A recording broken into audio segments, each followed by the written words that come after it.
కానీ రాజకీయాల్లోకి రావాలి అనేది మీ సొంత నిర్ణయమేనండి?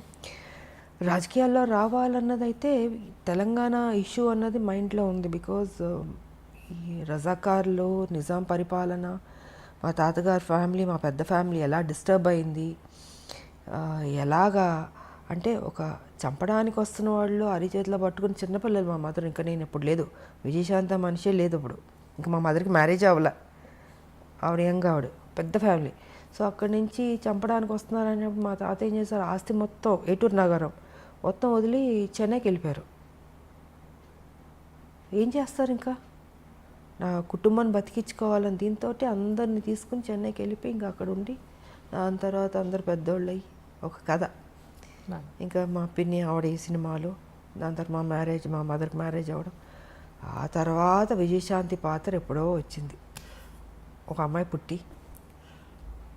అప్పుడు హైదరాబాద్లో ఉండేవారు మా మదర్ ఫాదరు, డాడీ ఇక్కడ జాబ్ చేస్తూ ఉండేవారు. సో మా మదర్ ఇక్కడ కన్సీవ్ అయింది ఆవిడ, అండ్ డెలివరీకి చెన్నైకి వెళ్ళింది అప్పుడు. సో ఇలాగా విజయశాంతి అప్పుడు బయట ప్రపంచానికి వచ్చింది. కానీ సపరేట్ తెలంగాణ అప్పుడు సో అలాగా దీంతో నాకు మా మదరు ఒక సర్టన్ టైంలో ఇలా అలా చెప్పే మామూలు కూర్చుంటాం, మదర్ నేను కూర్చుని మాట్లాడుకుంటున్నప్పుడు ఏంటంటే ఆవిడ చిన్నప్పుడు ఏం జరిగింది, రజాకార్లు, నిజాం పరిపాలన, ఇవన్నీ చెప్తూ చెప్తూ చెప్తూ ఎక్కడో తెలియని ఒక విత్తనం పడింది బుర్రలో. సరే ఆ సాఫ్ట్ కార్నర్ అలా అలా వచ్చి ఒక స్టేజ్లో తెలంగాణ అన్న దీని మీద ఒక టాపిక్ వచ్చినప్పుడు ఇంకా మా హస్బెండ్ కూడా yes you have to do అన్నది.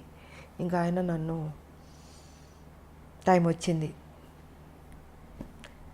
ఎంటర్ ది డ్రాగన్ లాగా వార్ ఫీల్డ్లోకి దిగు అన్నది ఇంకా ఆయన చెప్పడం, మనం దిగడం మొదలుపెట్టాం. 1998 జనవరి 26 బీజేపీలో చేరడం జరిగింది. కానీ బాలకృష్ణ గారితో, చిరంజీవి గారితో ఎక్కువ సినిమాలు చేశారు. ఆల్మోస్ట్ 17-18 సినిమాలు దగ్గర దగ్గర. ఒక సినిమా అటు ఇటులో చిరంజీవి గారితో ఎక్కువ, బాలయ్యతో ఇద్దరు ఎక్కువ. జస్ట్ 1 or 2 మూవీస్, పెద్దగా డిఫరెన్స్ కూడా అవును. అయితే నిప్పురవ్వ సినిమా తర్వాత మళ్ళీ బాలకృష్ణ గారితో చేయకపోవడానికి అంటే తర్వాత స్టోరీ ఏమి సెట్ కాలేదంటారా? తర్వాత చేయకపోవడానికి కానీ ఎవరితో చేయకపోవడానికి కాదమ్మా, పరిస్థితులను బట్టి ఆ రోజుకి వేరే సినిమాల కమిట్మెంట్లను బట్టి. ఇప్పుడు ఒక సినిమా వచ్చినప్పుడు మనం చేయగలుగుతాం, బాగుంటే చేస్తాం. అలాగా ఆ తర్వాత మళ్ళీ నాకు నా ఇమేజ్ డిఫరెంట్గా వెళ్ళి కొంచెం ఆ హీరో ఇమేజ్ వచ్చేటప్పటికి నేను ఇంకెక్కువ హీరోయిన్ సబ్జెక్ట్స్ మీద ఆ హీరో ఫిల్మ్స్ లాగా ఎక్కువ చేయాల్సి వచ్చింది. సో కుదరలేదు నాకు, ఇంకా రెమ్యునరేషన్లు పెరిగిపోయినాయి. ఎగ్జాక్ట్లీ హైయెస్ట్ రెమ్యునరేషన్ తీసేసుకున్నాను. సో న్యాచురల్గా నేను ఒక హీరో అయిపోయాను కాబట్టి ఇంకా నా సినిమాలు నేను చేసుకుంటూ ముందుకు వెళ్ళాల్సి వచ్చింది. అలాగా గ్యాప్ వచ్చింది, అంతేగాని ఇంకేంటి. ఒక హీరోయిన్గా అప్పటి వరకు హీరో పక్కన హీరోయిన్గా యాక్ట్ చేసిన ఒక హీరోయిన్, టాప్ మోస్ట్ హీరోయిన్. మీరు ఆల్మోస్ట్ టాప్ మోస్ట్ హీరోలు అందరితో కలిసి మీరు వర్క్ చేశారు. 60 మంది ఉంటారు అనుకుంటా, బహుశా 60 మంది హీరోలతో అనుకుంటాను. ఎగ్జాక్ట్లీ అంటే కొత్త వాళ్ళు, చిన్నవాళ్ళు, మా అందరూ ఆల్ అండ్ ఆల్. సో అలాంటి ఒక హీరోయిన్ తర్వాత మిమ్మల్ని బేస్ చేసుకుని స్టోరీస్ రావడం అనేది మొదలయ్యేది. దాని తర్వాత అలాంటి హీరోయిన్ని మళ్ళీ ఒక హీరో పక్కన పెట్టడం అని అంటే అది ఆల్మోస్ట్ ఇద్దరు హీరోల బరువు. ఒక మాట చెప్పాలంటే అది కథాపరంగా కానీ ఆర్థికంగా. అంటే హీరో ఇమేజ్ వచ్చిన తర్వాత కూడా గ్యాంగ్ లీడర్ చేశాను కదా. గ్యాంగ్ లీడర్ చేశాను, మెకానిక్ అల్లుడు చేశాను. సో చేశాను నేను, బట్ ఎక్కువ దాని మీద నేను ఫోకస్ పెట్టాను. ఇంకా హీరో ఇమేజ్ 1-2 తప్ప, ఇంకా దాని తర్వాత కుదరలే.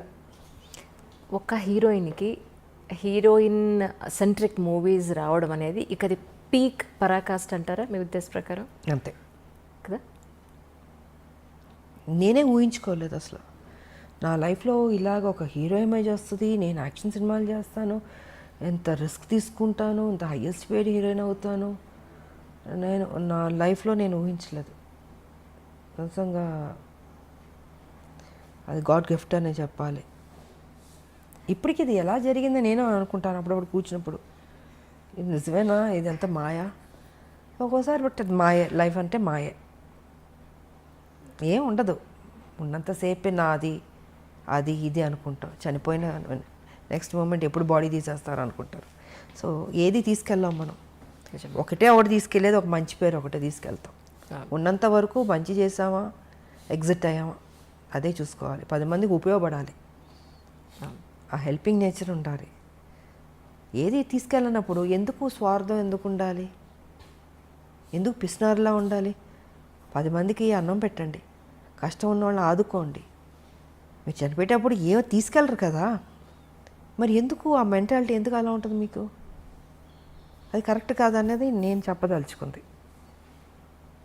10 మందికి ఉపయోగపడి 10 మందికి కష్టంలో ఆదుకున్నా అనుకో, మనం చనిపోయిన తర్వాత అయ్యో మంచోళ్ళ ఆవిడ, మంచిది, మంచి చేసింది, అదొక్కటే తీసుకెళ్తాం. నిజం. మనకు కూడా తృప్తి ఉంటుంది జీవితంలో. బతికున్నంత వరకు మంచి చేసాము, దేవుడా నాకింత చేస్తావు, నేనేం చేశాను, సమాజానికి ఏం చేశాను అన్నది ఉంటుంది కదండి. సో ఆ సమాజానికి ఏం చేయాలన్నది రాజకీయ పరంగా చేయగలుగుతాం, లేదా సోషల్ వర్క్ చేయగలుగుతాం. సోషల్ వర్క్ చేశాను, రాజకీయ పరంగా నేను చేసుకుంటూ వెళ్ళాను. బట్ దాని పెద్ద ఆర్భాటంగా పబ్లిసిటీలు చేసుకుని నాకు నచ్చదు. మొన్న కూడా మీ పుట్టినరోజు నాడు ఎంతమంది వచ్చారు మ్యామ్ ఆ రోజు? నేను చెప్పాను, నేను చూపించుకోను. అవును, నాకెందుకు అది, నాకు అది పబ్లిసిటీ చేస్తుంటే నువ్వు నిజంగా సేవ చేసినలాగా ఉండదు, స్వార్థం కోసం అన్నట్టు ఉంటుంది. సో అందుకే వదిలేయండి, నాకు తోచింది నేను చేసుకుంటూ వెళ్ళిపోతుంటాను అన్నది నా ఆలోచన విధానం. తల్లి తెలంగాణ పార్టీ కింద మీరు చాలా వైద్య సేవలు కూడా అందించారు అప్పట్లో. సో దాని గురించి కూడా ఎక్కడ మీరు ఎప్పుడూ చెప్పుకోలేదు. అదేనా నేను చెప్పనమ్మా, చదివించేవాళ్ళని చదివిస్తాం, ఇంకా ఆర్థిక పరంగా అందిస్తాం, ఇవి చాలా రకరకాలు ఉంటాయి, మళ్ళీ చెప్పుకోవడం ఎందుకు వేస్ట్. సో నాకు తృప్తి, నా జీవితంలో ఇది ఒక మంచి చేస్తాను, ఒక చిన్న సాటిస్ఫాక్షన్. నాకు ఎవరికైనా ఏదైనా చేస్తే ఎందుకో తెలియదు, ఒక ఆనందం వస్తుంది. నాకు చేసుకోవడం కన్నా ఎదుటోళ్ళు చేస్తే సంతోషపడతాను నేను. సో నా లైఫ్ పద్ధతి అది. Hi, this is Isha Chavla. This is Manara Chopra. Hi, this is Kartikeya. నేను డైరెక్టర్ తేజ అని. Press the bell icon for more updates. For more such videos, please subscribe to iDream. For more videos, please subscribe to iDreams. For more videos, please subscribe to iDream. And you're watching iDream Media. Please like, share and subscribe to the channel. And don't forget to subscribe to iDream. Please subscribe iDream Media. Do subscribe to iDream. Subscribe to iDream Media. Do subscribe to iDream Media. Don't forget to subscribe. Click on the button below. Don't forget to subscribe to iDream.